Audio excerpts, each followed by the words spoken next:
I still remember the day I bought my dream car. It wasn't just a car. It was everything I worked for. Late nights. Double shifts. Skipping meals. Every single sacrifice was inside that one moment when I finally held the keys in my hand. For the first time in my life, I felt I made it. But I didn't know that happiness never lasts long in my house. My family was never perfect.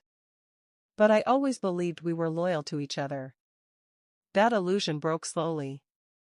First, small things. My savings account was always borrowed and never returned. My achievements were always ignored. And my sister? She was always the center of everything. Always. Even when she didn't need it. Her name was Emily. And according to my parents, Emily was sensitive. Emotional. Needs support. But I never understood why her needs always meant my sacrifice. Then came the turning point. Emily went through what they called a breakdown.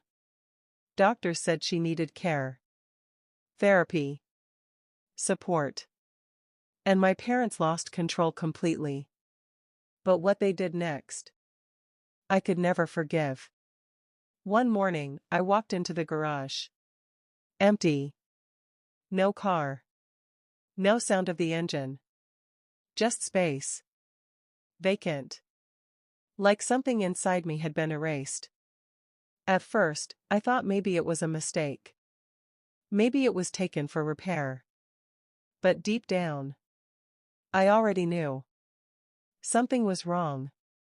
I ran inside. My heart was already racing. Where's my car? Silence. My mother avoided my eyes. My father looked tired, too calm. And then he said the words I will never forget. We sold it. For a moment, I couldn't process it. Sold it? My car? Without asking me? Without telling me? I laughed once. Because I thought it was a joke. It wasn't. My mother finally spoke. It was for Emily's recovery. Those words hit harder than anything in my life. Recovery. My sacrifice turned into her treatment. Without even asking me. I stepped back. I couldn't breathe properly. You sold my car, without telling me? My father nodded. It was necessary. Necessary. That word, like my entire effort, meant nothing. That night, I didn't sleep. I kept replaying everything. The nights I worked overtime. The exhaustion. The dream I built piece by piece. Gone. Not stolen by strangers. But sold by my own parents. The next morning, I confronted them again. This time I wasn't calm. I needed answers. Why my car? Why not anything else? My mother looked away. My father stayed silent for a long time. Then he said, because Emily needed it more than you. More than me. Like I didn't matter at all. Something inside me changed that day. Not anger. Not sadness. Something colder. Realization. I looked at them and asked one final question. Do I even matter in this house? No one answered.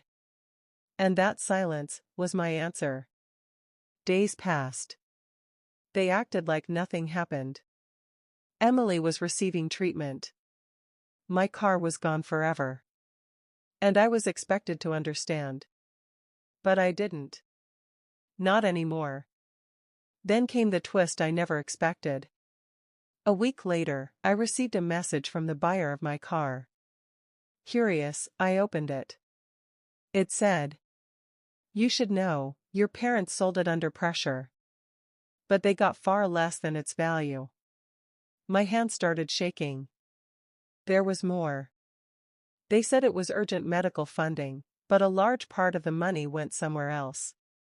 My heart dropped. Something wasn't right. At all. That night, I checked everything. Bank traces. Old documents. And slowly, the truth started breaking through. Emily's treatment cost was real.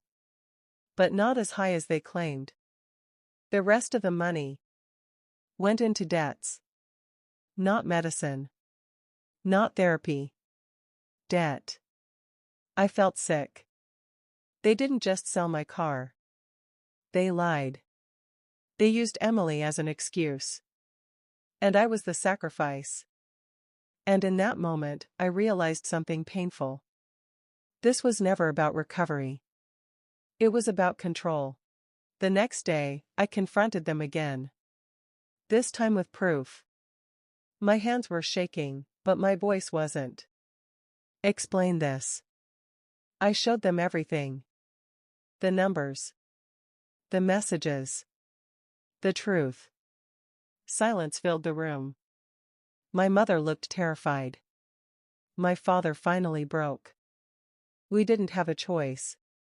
But I didn't believe it anymore. Not even a little. You always had a choice, I said. But you chose her over me, every single time. Emily sat there quietly.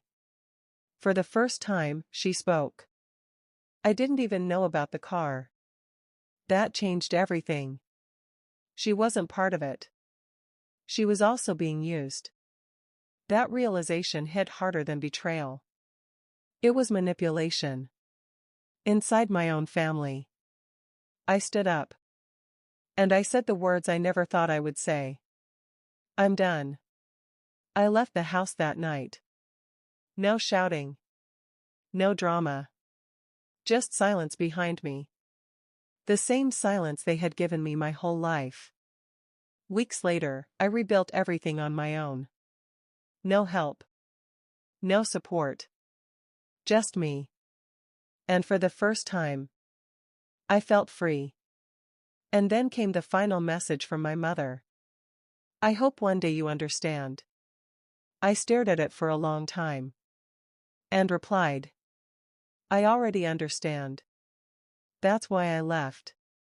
Before you judge this story, ask yourself something important. Have you ever been betrayed by your own family like this? Or seen something similar happen around you? Tell me in the comments.